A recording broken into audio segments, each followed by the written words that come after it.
Civilizing the native, educating the nation.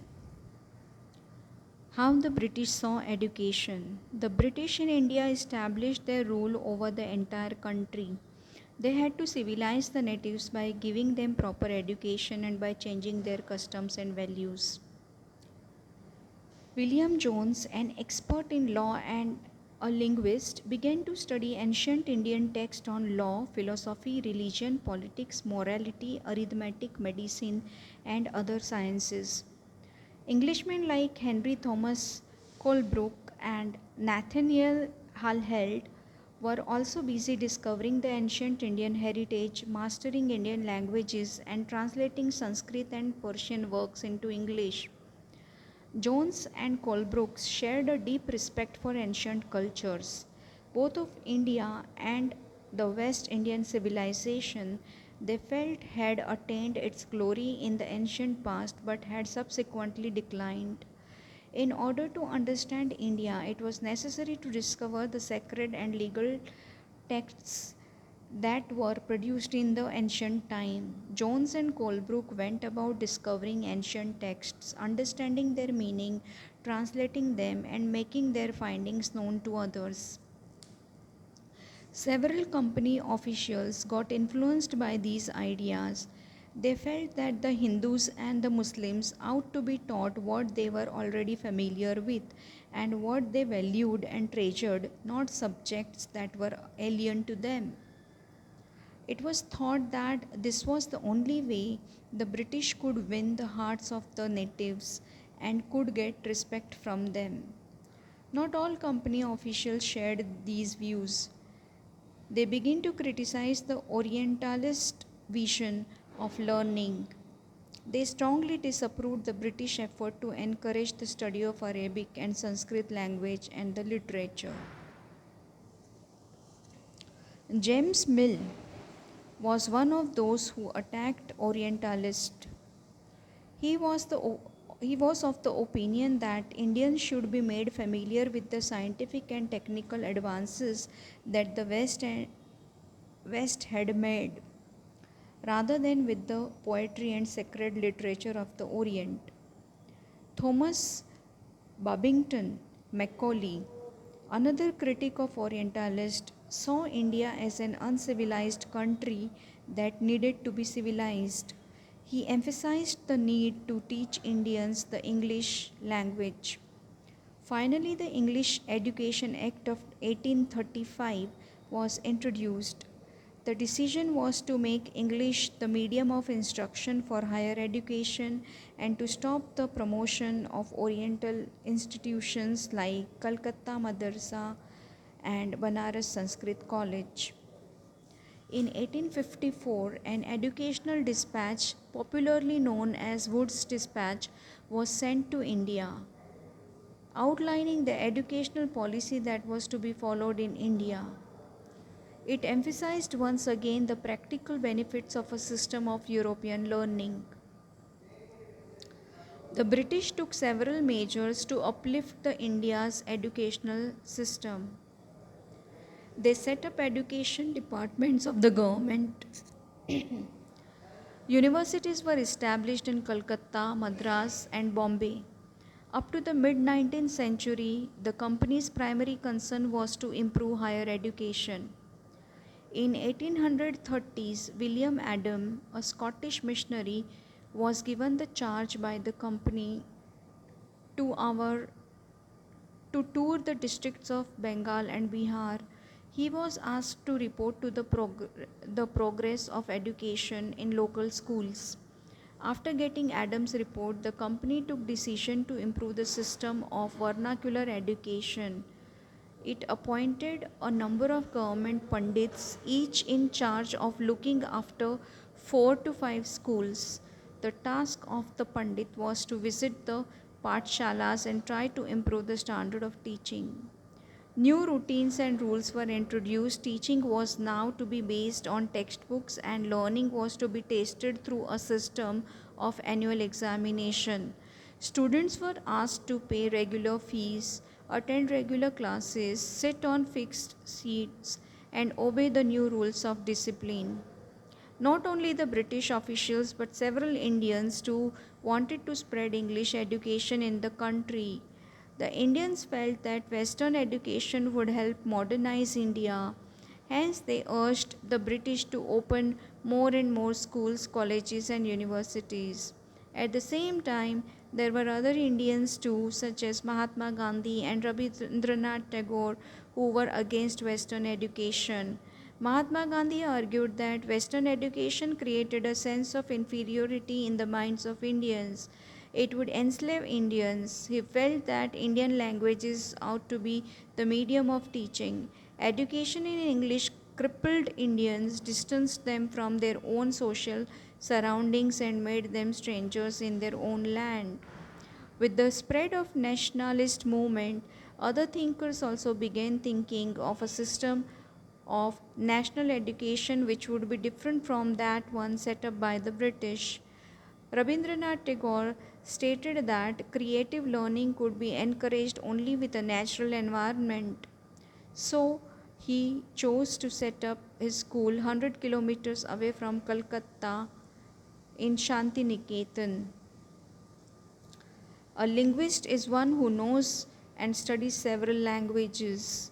Native is a person born in specified place or associated with a place by birth.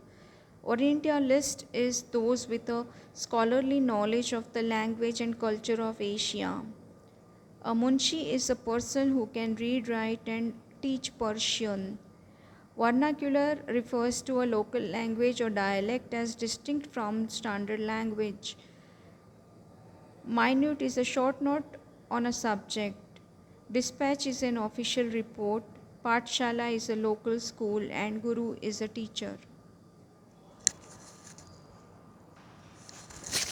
In 1781, Madrasa was set up in Calcutta. In 1791, the Hindu College was set up in Banaras. In 1835, English Education Act was enacted. In 1854, Wood's Dispatch was issued. In 1901, Rabindranath Tagore established Shanti Niketan. William Jones is known for respect for ancient cultures. Rabindranath Tagore is known for learning in a natural environment. Thomas Macaulay is known for promotion of English education. Mahatma Gandhi is known for critical of English education. Pathshalas are known for gurus. Question: why did William Jones feel the need to study Indian history, philosophy, and law? Answer: he felt the need to study Indian history, philosophy, and law because only these texts could reveal the ideas and laws of the Hindus and Muslims, and only a new study of these texts could form the basis of future development in India.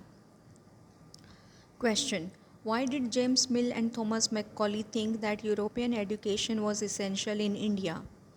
Answer: both James Mill and Thomas Macaulay saw India as an uncivilized country that needed to be civilized, and for this purpose European education was essential. They felt that knowledge of English would allow Indians to read some of the finest literature of the world.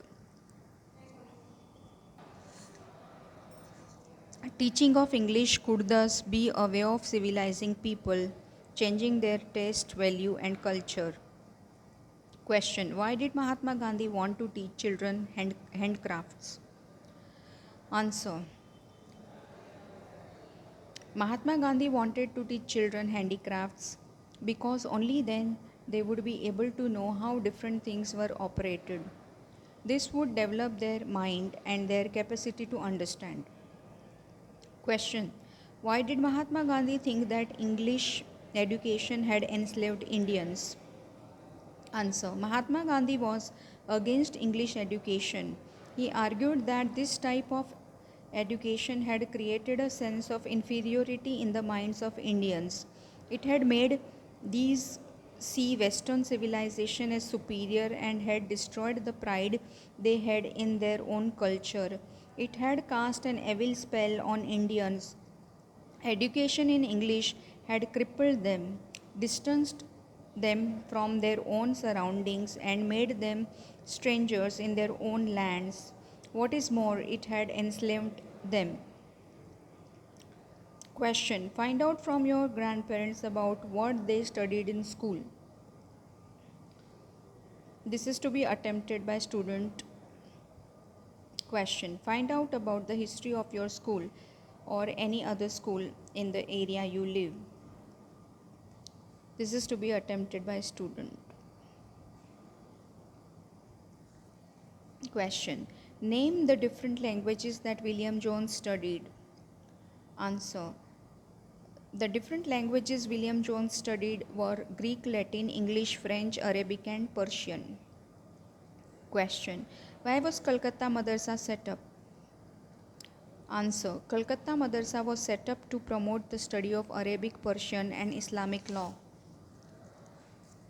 Question: why was the Hindu college established in Banaras?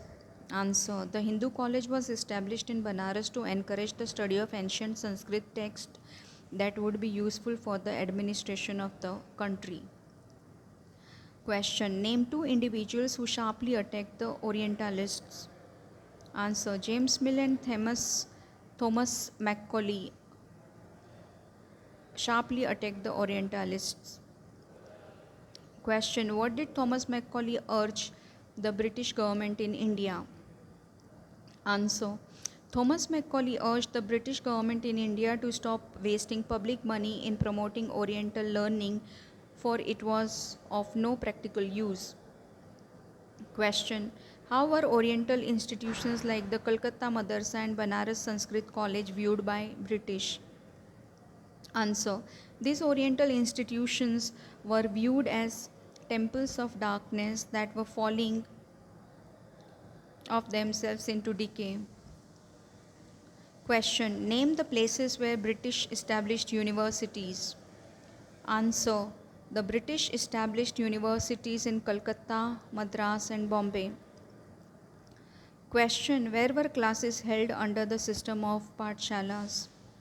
Answer: classes were held under a banyan tree or in the corner of a village shop or temple or at the Guru's home.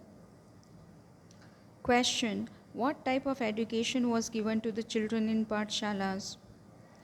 Answer: children were given oral education in pathshalas. Question: why were classes not held during harvest time? Answer: it was because rural children had to work in the fields during harvest time. Question: what task was assigned to the Pandit by the company? Answer: the company assigned the Pandit to visit the Pathshala and try to improve the standard of teaching. Question: name two Indians who reacted against Western education. Answer: Mahatma Gandhi and Rabindranath Tagore reacted against Western education. Question: what do you mean by Tagore's abode of peace? Answer: Tagore's Shanti Niketan was established in rural setting 100 kilometers away from Calcutta. As it was far from din and bustle of the city, it was an abode of peace. Question: how did Tagore view his school, namely Shanti Niketan? Question: he viewed his school as an abode of peace where, living in harmony with nature, children would cultivate their natural creativity.